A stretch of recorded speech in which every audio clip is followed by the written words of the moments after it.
राष्ट्रवादी हा तसं पाहायला गेलं तर पवारांचा घरचा पक्ष आहे। या पक्षात जे जे काही घडतं आणि जे जे काही घडवायचं असतं ते पवारच ठरवतात हे आत्तापर्यंत सगळ्यांना वेगळं सांगायची गरज नाही आहे।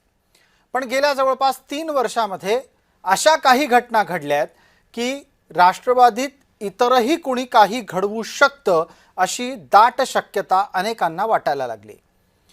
हे सगळं राजकीय पातळीवर एका वेळेला चर्चेचा मुद्दा म्हणून लक्षात घेतलं तरीही अचानक 28 जानेवारीला जी घटना घडली ती मात्र अनाकलनीय, अनपेक्षित आणि धक्कादायकच होती।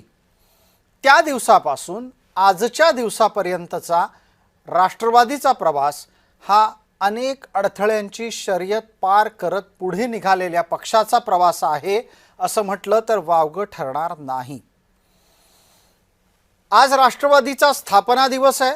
या निमित्तानं शरद पवारांनी पण आपल्या गटाचा वर्धापन दिन साजरा केलाय आणि निवडणूक आयोगानं ज्यांना राष्ट्रवादी म्हणून मान्यता दिलेली आहे त्या गटानंही आपला वर्धापन दिवस साजरा केलेला आहे। एकाच वर्धापन दिवसाला 2 ठिकाणी स्वतंत्ररित्या अशा पद्धतीनं साजरा करण्याचा कदाचित हा एक राजकारणातला विरळा प्रसंग म्हणावा लागेल। मात्र जे काही घडलंय आणि जे काही घडतंय त्यातला महत्त्वाचा घटक हा आता बदललाय। काल परवापर्यंत अजित पवार राष्ट्रवादीचे प्रमुख व्यक्तित्व होते, आता तिथे सुनेत्रा पवार आहेत।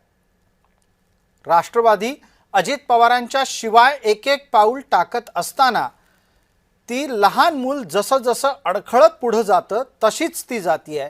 मग त्या लहान मुलाच्या पावलात पाऊल टाकून त्याला जमिनीवर पाडण्याचा प्रयत्न होतोय का? वयानं 27 वर्ष गाठलेला हा पक्ष पुन्हा एकदा इतका अडखळत का चालू लागलाय आणि याच्याही जोडीला राष्ट्रवादी अशीच चालत भविष्यात अडखळत चालणार आहे का? असे अनंत प्रश्न घेऊन आजच्या लक्षवेधीची चर्चा।